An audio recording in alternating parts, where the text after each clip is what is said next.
a practice that allows you to reach a new level of sensory experiences, a practice that allows you to come to a present state, an understanding of why I live at all, the feeling of endless, constant sensation of freedom, constant sensation of balance, constant, regardless of whether a super cool event is happening and you are relaxing and rejoicing somewhere, or you suddenly receive a lot of money, or a very bad event occurs, like someone died or something was stolen from you, or you lost something, or you quarreled with someone, or something was sorted out or erased.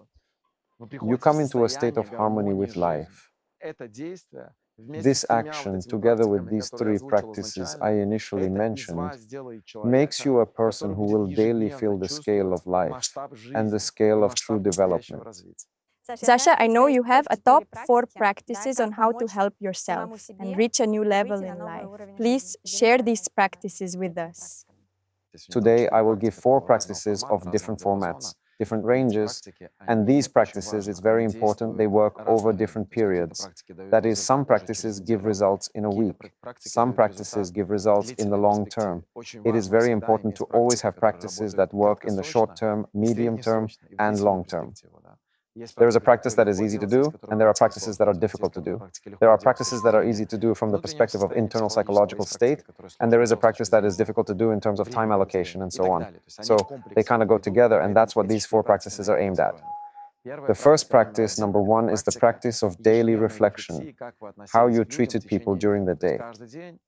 That is, every evening you sit down for just 5 minutes, you do a countdown and review how you treated people during the day. It is very important to do this absolutely dryly and neutrally, what is usually called in the material world emotional, without material emotions, without social emotions, to see how I truly acted or how I truly acted towards Anna today, towards Sasha, towards Polina, towards my children, towards, well, I met with someone this morning, I had various meetings. So how did I act towards these people in general? What did I bring to them?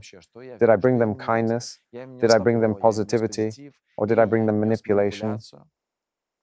I brought them situations where I wanted to take advantage of them. I wanted to belittle them. I wanted to elevate myself above them. I was in a state of comparison with them. What was happening with these people? I would like to point out that this practice will have an effect in a week. 1 week. If you practice this for a year, it will elevate and transform you to a completely different level of life. Again, the point is not that you acted correctly, but that you analyze how you acted. It doesn't matter. Maybe you just sent everyone away, mocked everyone everywhere, manipulated. Please consciously, calmly highlight this. What does it mean to highlight consciously? It means to acknowledge that I was in a state of manipulation here. If you reach the situation, so I manipulated Anya today, but I needed to manipulate her because red button, right? The important thing is to calmly and neutrally say to yourself, that was manipulation. Well, I'm that kind of person. I'm a manipulator. Why not live in manipulation? Today we discussed many topics with you. And on some topics you say, I'm definitely not a vampire, or definitely don't give me a percentage. Here the first thing is to just calmly say to yourself, yes, okay, I'm a vampire 90%, or okay, I'm manipulating people 99%. So what? So what? We'll find out about it, look into it. It's not about the cameras filming. You couldn't say it not because of the cameras.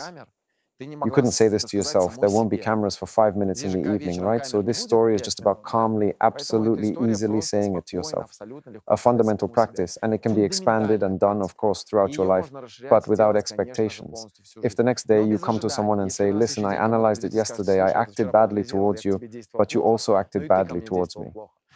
This is a minus red button. Your task is to analyze only your own behavior from the position that I, as a person, should fundamentally bring purity, light, positive emotions, and response to other new people. This is number 1. As I said, we will go through 4 practices. Each practice is a component of all 4. It is important to see them all. Practice number 2 is to truly learn to perceive a person. To truly perceive a person means trying. When meeting someone, it could be your husband, wife, your children, your parents, your brothers and sisters, relatives, friends, acquaintances, colleagues, your employees, subordinates, bosses, business partners.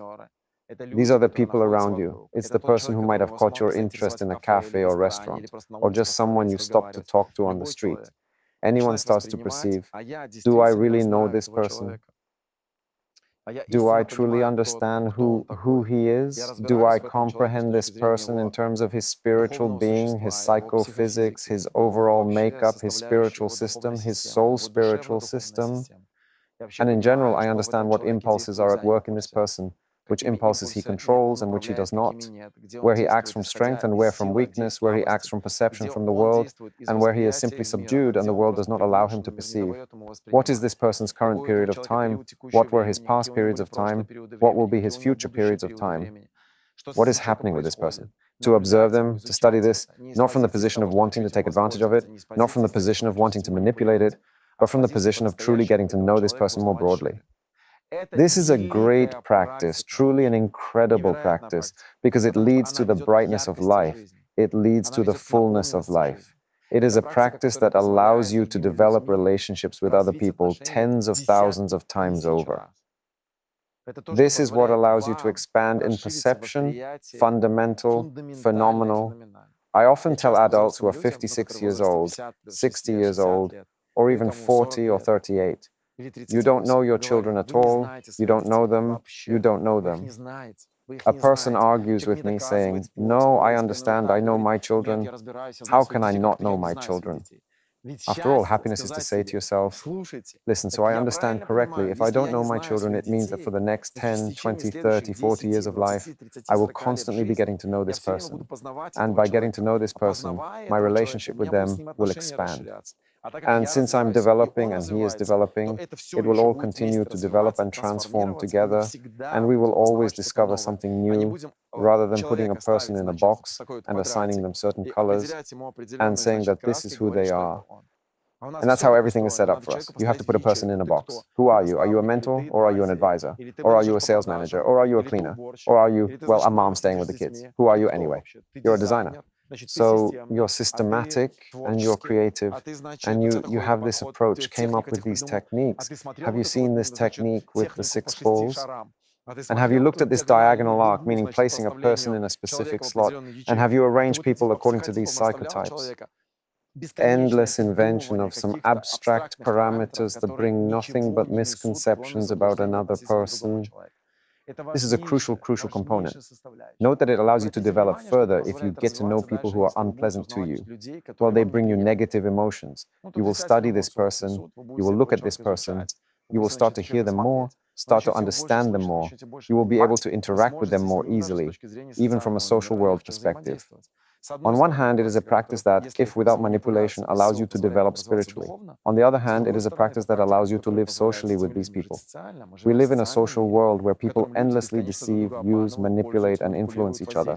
And we need to understand the schemes of manipulation. Where are these people manipulating us? And also, how should we behave in society?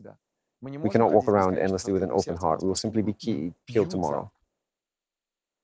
In many spaces, this cannot be done, and this practice yields results every day.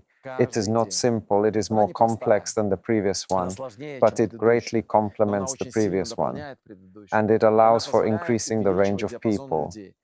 The number of people practicing this is endless. What makes this practice interesting? If you truly engage in understanding and comprehending other people, genuinely, truly, it becomes part of your regular routine. And when you meet a person, you will not try to perceive them by their expensive sneakers or their cheap jacket or their beautiful eyes or their beautiful hair or their unwashed head or how beautifully they speak or because it says PhD or how much money they have in their account or because they are a poor person. You will perceive them truly, humanly. I said that all 4 practices are very strongly connected.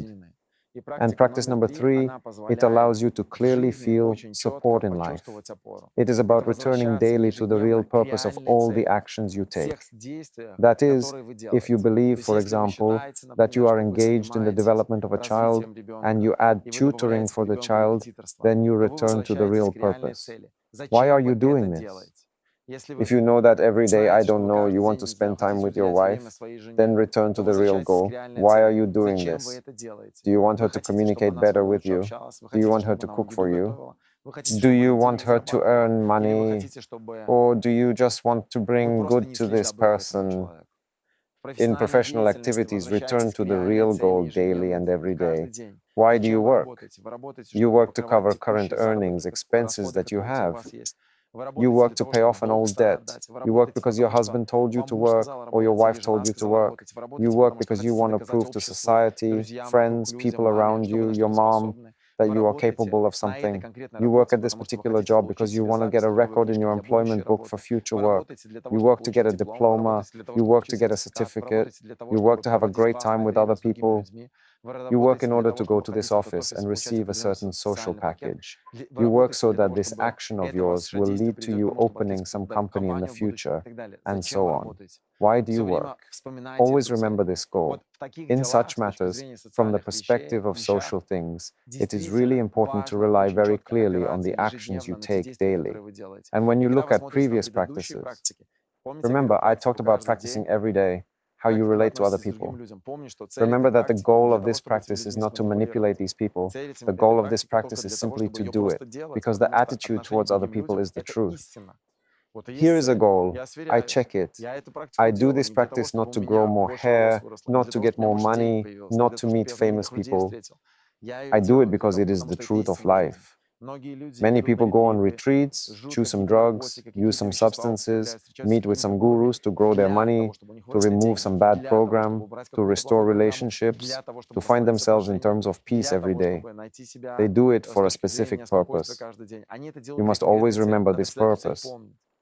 Then you will not deceive yourself and will not ask silly questions. This third practice balances life very strongly, incredibly strongly, and it allows you not to lose yourself as a person. And overall, I want to say this practice allows you to get the most out of the social environment. If you do this, you are always kind of at the peak of certain possibilities. This is absolutely normal. You feel stronger in this flow. Even in a river where you are not in control, you feel stronger. And the fourth practice, which is fundamental to human development, a practice that allows you to reach a new level of state awareness, a practice that allows you to come to a present state and understanding of why I live at all. The feeling of endless constant sensation of freedom, constant sensation of balance, constant, regardless of whether a super cool event is happening and you are relaxing and rejoicing somewhere, or you suddenly receive a lot of money, or a very bad event occurs, like someone died, or something was stolen from you, or you lost something, or you quarreled with someone, or something was sorted out or erased. You react to it the same way. You reach a state of harmony with life. Harmony in life is very important. This practice can expand its range of activity in your life, meaning you can engage in it every 5 or 10 minutes in terms of routine, even as a habit, or at the same time, you can dedicate 5 minutes a day or 5 minutes every 2 days to this practice. Everything depends on your state. This is the foundation. The most important thing is to do it. It is to start constantly tracking what internal impulses are happening within you. When you are sitting together, for example, with a person, you have an impulse to hit this person, or you have an impulse of lust towards this person from the perspective of a man and a woman, or you have an impulse of lust to kiss this person, or you have an impulse towards this person from the perspective of deceiving them, or are you replaying some past situation with him or a future situation? Or does your body start to hurt? Or does some other thought come to you and you start getting distracted by other things? That is, start tracking various impulses happening. What is important about these impulses? It doesn't matter what impulses occur, it's important to start noticing them. Imagine a person has an impulse to commit suicide. It constantly comes. It's important to just start noticing this impulse, not to fight it, not to remove it, but simply to notice it. When you start noticing it, it will transition into a state of awareness. It's not controlling you. You are the person observing it when it happens inside you.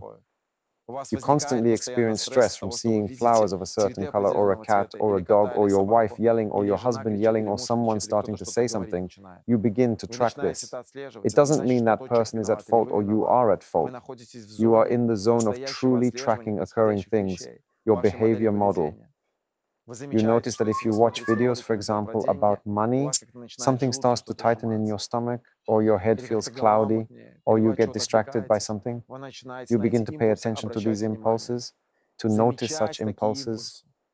Noticing impulses will allow you in life to pay attention to important things and not miss them during dialogue with others, while walking in the park, at your work, during meditation, anywhere. It will help you not forget about them.